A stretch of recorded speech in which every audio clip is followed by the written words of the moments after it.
सतगुरुदेव की जय। बंदी छोड़ कबीर साहिब जी की जय। बंदी छोड़ गरीबदास जी महाराज जी की जय। स्वामी राम देवानंद जी गुरु महाराज जी की जय हो।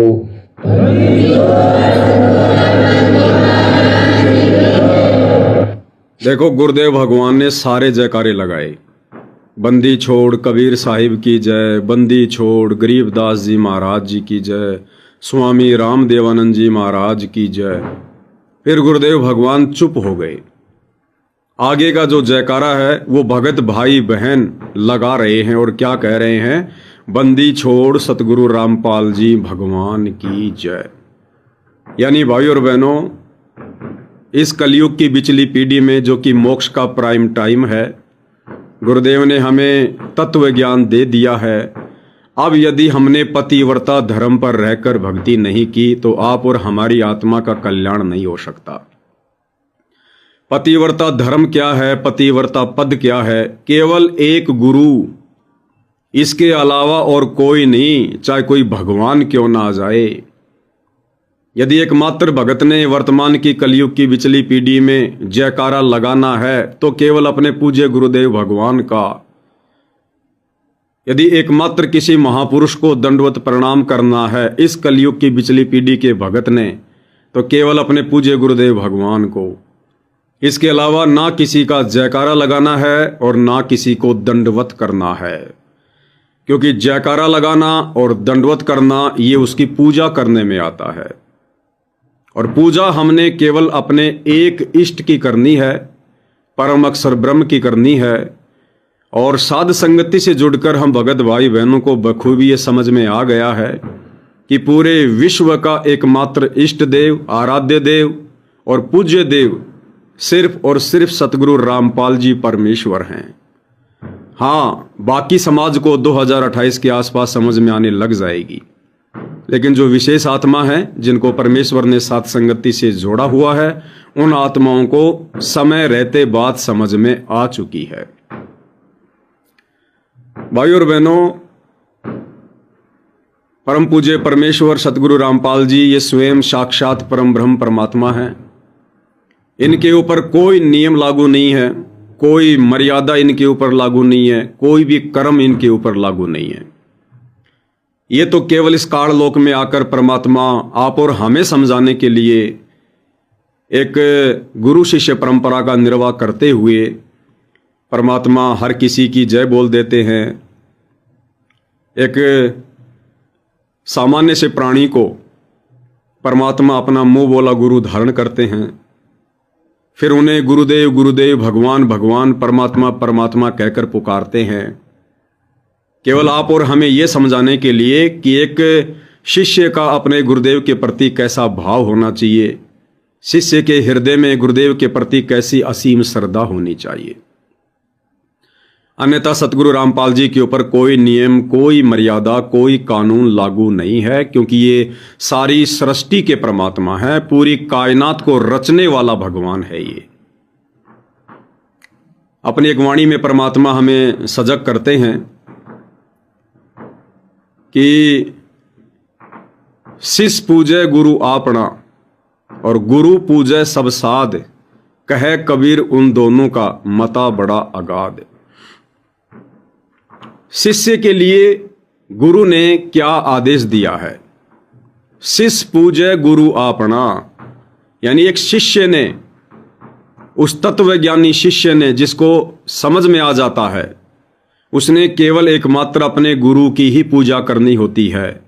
शिष पूजय गुरु आपना और गुरु पूजय सब साध, और गुरु वो सबकी पूजा करेगा, सबका जयकारा लगाएगा, सबको दंडवत करेगा। क्यों? क्योंकि वो हमें ज्ञान समझाता है। वो अनेक संतों की, महापुरुषों की वाणियों का हवाला देकर हमें अध्यात्म का पाठ पढ़ाता है। गुरु के ऊपर कोई मर्यादा नहीं होती है, कोई कानून नहीं होता है। गुरु ने मोक्ष प्राप्त नहीं करना होता है, क्योंकि जो गुरु हमें मिले हैं, यथार्थ 13वें कबीर पंथ के संचालक, ये स्वयं मुक्ता हैं। ये काल के बंधन में नहीं रहते, ये अकाल मूर्त है। इसलिए इन्हें किसी भी प्रकार की भक्ति मर्यादाओं में रहने की आवश्यकता नहीं होती है।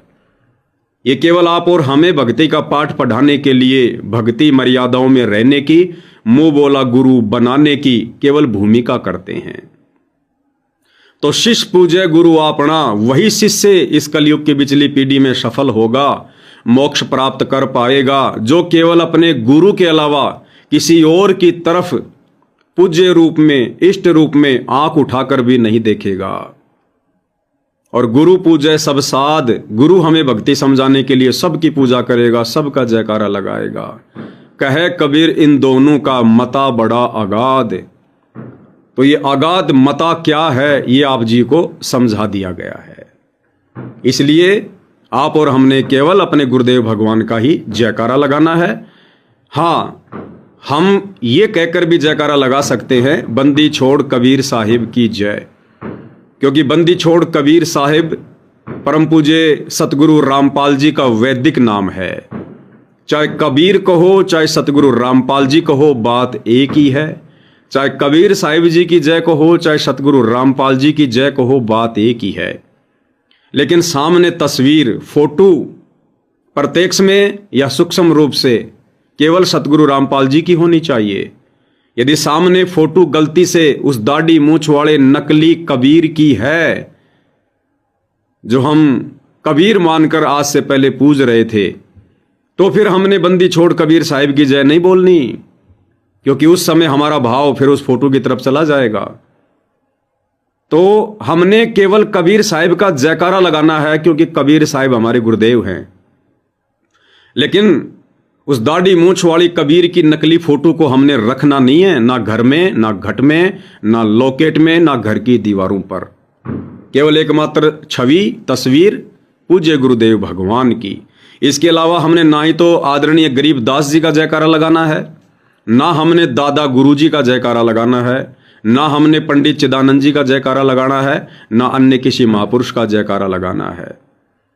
देखो भाई और बहनों, जब तक हम सतगुरु रामपाल जी परमेश्वर जी के यथार्थ 13वें कबीर पंथ साध संगति से नहीं जुड़े थे, या जब तक गुरुदेव भगवान ने अपने नए पंथ साध संगति की शुरुआत नहीं की थी, आप विशेष संदेशों को ध्यान से सुनना भाई और बहनों, आगे नंबर आएगा उस टॉपिक का।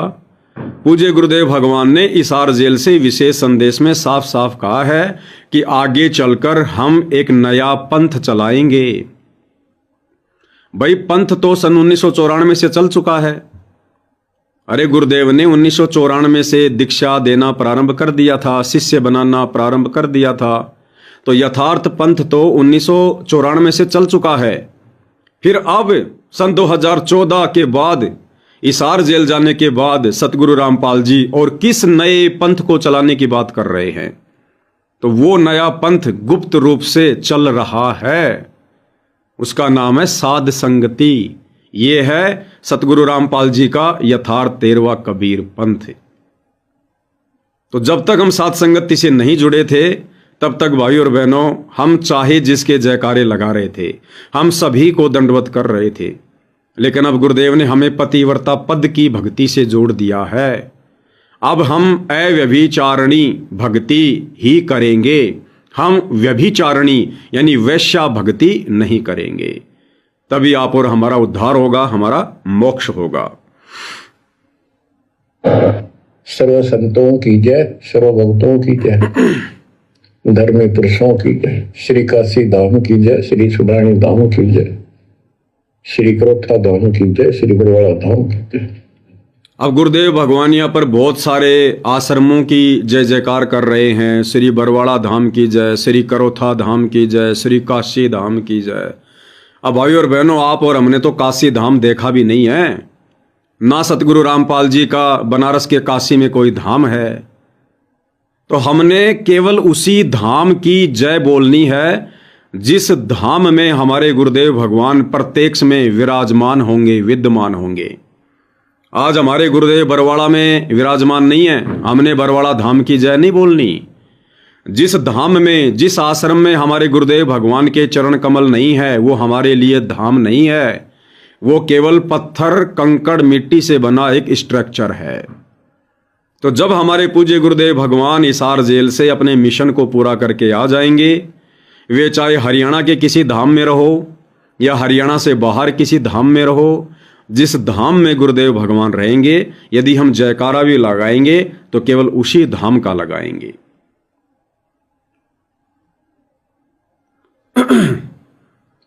सत साहिब। लास्ट में गुरुदेव भगवान क्या कह रहे हैं? सत साहिब। भाई और बहनों, ध्यान रखना, यदि हमारा कोई भगत भाई हमें सत साहिब कहता है तो हम भी बड़े प्यार से उसको प्रत्युत्तर में सत साहिब कहेंगे। यदि हमारा गुरु हमें सत साहिब कह रहा है तो आप और हमने अपने गुरु को सत साहिब कहने की गलती नहीं करनी है, क्योंकि सत साहिब तो हमारा गुरु स्वयं है। हमने प्रणाम का जवाब प्रणाम में गुरु को नहीं देना चाहिए। यदि गुरुदेव हमें सत साहिब कह रहे हैं तो हमारे पास में दो विकल्प हैं। या तो हम उनके नाम का जयकारा लगाएं कि बंदी छोड़ सतगुरु रामपाल जी भगवान की जय, या फिर गुरुदेव भगवान प्रत्यक्ष में हैं तो हम उनको दंडवत प्रणाम करें। सत साहिब कहकर हमने प्रत्युत्तर में जवाब नहीं देना है, ध्यान रखना। गरीब नमो नमो सत पुरुष को नमस्कार गुरु के नहीं, सुर नर मुनिजन साधुआ संतों सर्वसदी नहीं। क्या कह रहे हैं गुरुदेव भगवान? गरीब नमो नमो सत पुरुष को नमस्कार गुरु की नहीं, सुर नर मुनिजन साधुआ संतों सर्वसदी नहीं। वाणी पे ध्यान देना। गरीब नमो नमो सत्य पुरुष को, जबकि गुरुदेव भगवान हमें क्या पढ़ाते हैं? गुरु बड़े हैं गोविंद से। गोविंद यानी भगवान।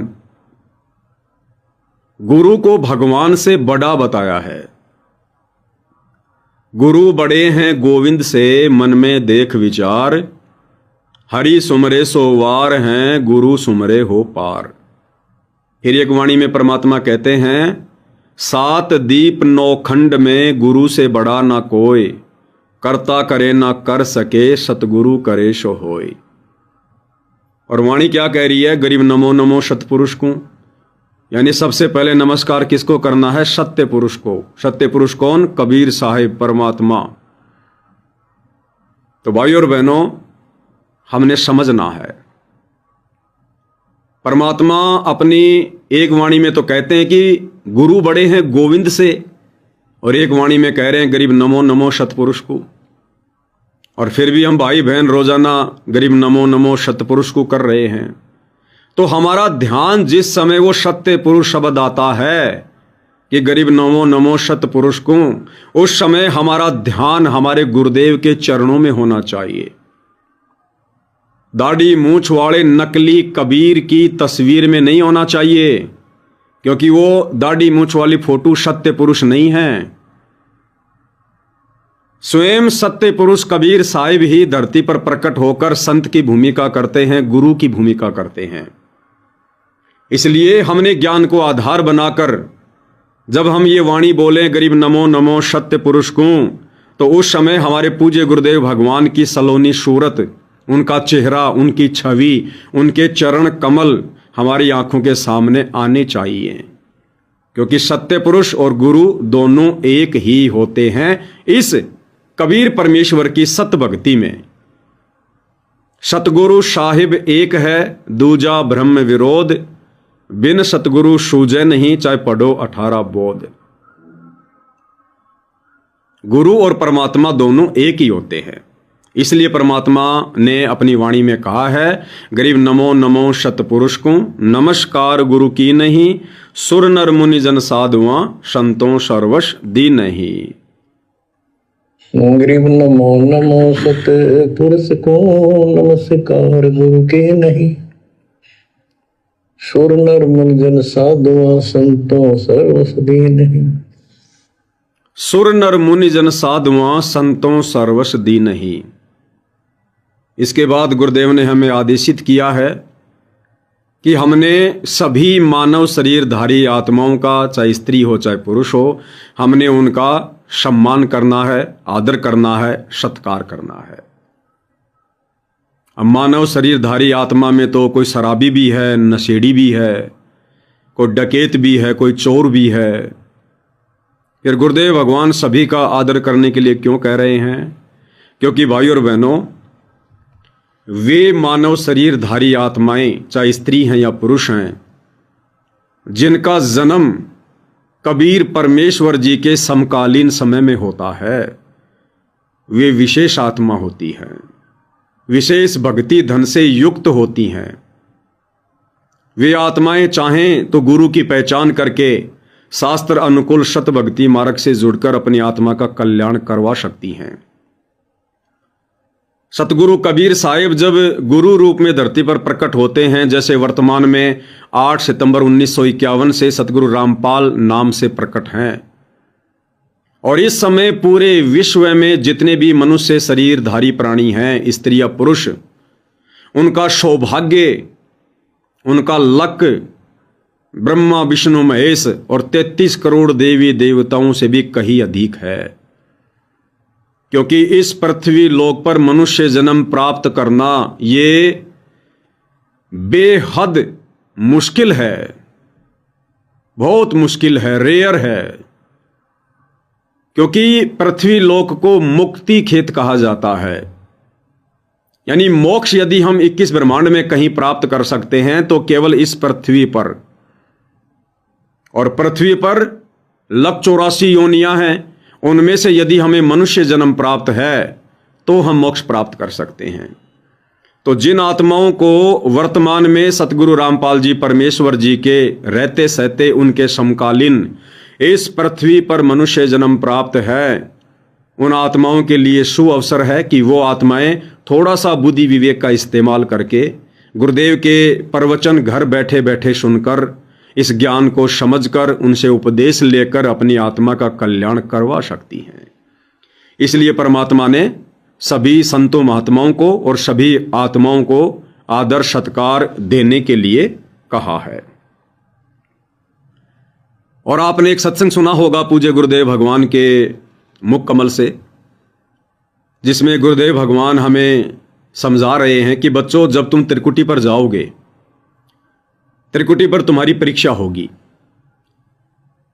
परीक्षा क्यों होगी? क्योंकि वर्तमान में धरती पर हमारी रिहर्सल हो रही है, हमें अभ्यास करवाया जा रहा है ताकि हम फाइनल परीक्षा में त्रिकुटी पर असफल ना हो जाए।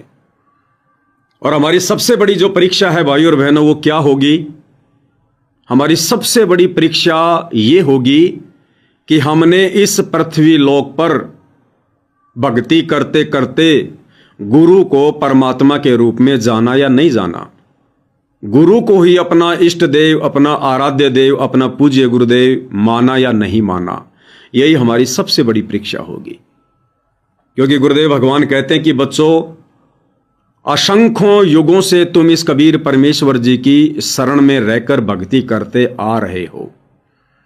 ना जाने तुमने ऐसे ऐसे कितने कलयुग निकाल दिए, कलयुग की बिचली पीढ़ियां निकाल दी, लेकिन तुम मोक्ष प्राप्त नहीं कर पाए। क्यों? क्योंकि एक गलती तुम लोगों ने हमेशा की, और वो गलती थी गुरु को परमात्मा ना मानने की। तुमने हमेशा गुरु को अपने जैसा एक मनुष्य माना, मां के गर्भ से जन्म लेकर आया हुआ एक जीव माना। तुमने कभी भी उनको परमात्मा के रूप में हृदय से स्वीकार नहीं किया। और जब हम त्रिकुटी पर जाएंगे तो यही कबीर परमात्मा, कौन? सतगुरु रामपाल जी। क्योंकि भाई और बहनों, जो मूर्त, जो सूरत हम वर्तमान में पूज्य गुरुदेव भगवान की देख रहे हैं, ये इनका वास्तविक चेहरा है, ये इनकी वास्तविक वो सूरत है, वो मूर्त है। जिस मूर्त को लेकर, जिस सूरत को लेकर, जिस रूप में शतलोक में असंख्य ब्रह्मांडों के सिंहासन पर यह परमात्मा विराजमान है। इसलिए तो परमात्मा जी अपनी वाणी में कहते हैं कि कबीरा दर्शन साधु का और मुख पे बसे सुहाग। भाई, दर्शन उन्हीं को होते हैं जिनके पूर्ण भाग। कबीरा दर्शन साधु का परमात्मा आवे याद। क्यों? क्योंकि वर्तमान में जो सूरत हम देख रहे हैं, ये कबीर जी की वास्तविक सूरत है। वो दाढ़ी मूछ वाली सूरत कबीर जी की ओरिजिनल सूरत नहीं है। सतगुरु रामपाल जी परमेश्वर जी की छवि में उनके दर्शन करने मात्र से आप और हमारे पाप कर्म नष्ट होते हैं। तो ये उनकी वास्तविक मूर्त है, इसलिए कहा गया है। तो गुरुदेव भगवान हमें बताते हैं कि जब तुम त्रिकुटी पर जाओगे वहां तुम्हारी परीक्षा होगी। और परीक्षा कौन लेगा भाई और बहनों? परीक्षा सतगुरु रामपाल जी ही लेंगे। इनके अलावा इनकी हंस आत्माओं को जब तक ये ना चाहें तब तक कोई छू भी नहीं सकता। तो सतगुरु रामपाल जी क्या करेंगे? वहां पर एक लीला करेंगे, एक खेल खेलेंगे। क्या खेल खेलेंगे? इस पृथ्वी लोक पर सतगुरु रामपाल जी ने अपने आप को छुपाकर और एक दाढ़ी मूछ वाली कबीर की समझे जाने वाली फोटो को कबीर भगवान बताकर अपना ज्ञान प्रचार किया। अब ज्यादातर भगत भाई बहनों के दिलो दिमाग में वो दाढ़ी मूछ वाली फोटो ही समा गई है कि कबीर परमात्मा ऐसा है, कबीर भगवान के दाढ़ी मूछ है। ये जो फोटो हम देख रहे हैं ये है कबीर भगवान। तो जब हम त्रिकुटी पर जाएंगे तो सतगुरु रामपाल जी वहां पर एक और रूप बनाएंगे। कौन सा रूप बनाएंगे? यही दाढ़ी मूछ वाला रूप बनाएंगे। यहां तो हम केवल फोटो में देख रहे हैं और त्रिकुटी पर सतगुरु रामपाल जी अपने रूप के अलावा एक दाढ़ी मूछ वाला रूप और बनाएंगे। जैसा हम लोग देख रहे हैं वर्तमान में इन फोटोओं में, दाढ़ी मूछ है, सिर पर टोपा है, सफेद कुर्ते पायजामे हैं, जो वेशभूषा हम उस फोटो में देखते हैं, सेम टू सेम वैसा ही एक रूप परमात्मा दूसरा बनाएंगे। और उन भगत आत्माओं की परीक्षा लेंगे जिन भगत आत्माओं ने वर्तमान समय में भक्ति करते करते इस स्थूल शरीर में अपने गुरु को ही परमात्मा नहीं माना। देखो, जो आत्माएं वर्तमान में अपने गुरु को परमात्मा मान लेंगी, जैसे सात संगति से जुड़े भाई बहन हैं, सभी ने अपने गुरु को हृदय से कबीर भगवान मान लिया, परमात्मा मान लिया। और उस दाढ़ी मूछ वाली कबीर की समझे जाने वाली बेजुबान फोटो को घर से बाहर निकाल दिया, फाड़ दिया हमने। ना सत्सेवकों के घर में मिलेगी, ना उनके घट में मिलेगी, ना उनके लॉकेट में मिलेगी। हमें तो उस दाढ़ी मूछ वाली कबीर की नकली फोटो के शौपन भी नहीं आते। तो जिन आत्माओं ने इस प्रकार से यहां पर भक्ति शुरू कर दी, उन आत्माओं को परमात्मा त्रिकुटी पर लेकर नहीं जाएंगे। उन आत्माओं को परमात्मा इन कमलों से नहीं निकालेंगे। उन आत्माओं को परमात्मा काल के 21वें ब्रह्मांड में नहीं लेके जाएंगे। उन आत्माओं को परमात्मा अक्षर पुरुष के लोक में नहीं लेके जाएंगे। भंवर गुफा से लेकर नहीं जाएंगे, मान सरोवर पर लेकर नहीं जाएंगे। तुम कर दो पल में पार हो जा रजा तेरी। परमात्मा उन अपनी विशेष आत्माओं को, जो आत्मा यहीं पर साध संगति से जुड़कर दिलो दिमाग से ज्ञान आधार से अपने गुरु को ही ओरिजिनल कबीर मान लेगी, उन आत्माओं को परमात्मा बाईपास ले जाएगा। यानी हमारा अगला पैर सीधा सतलोक में होगा।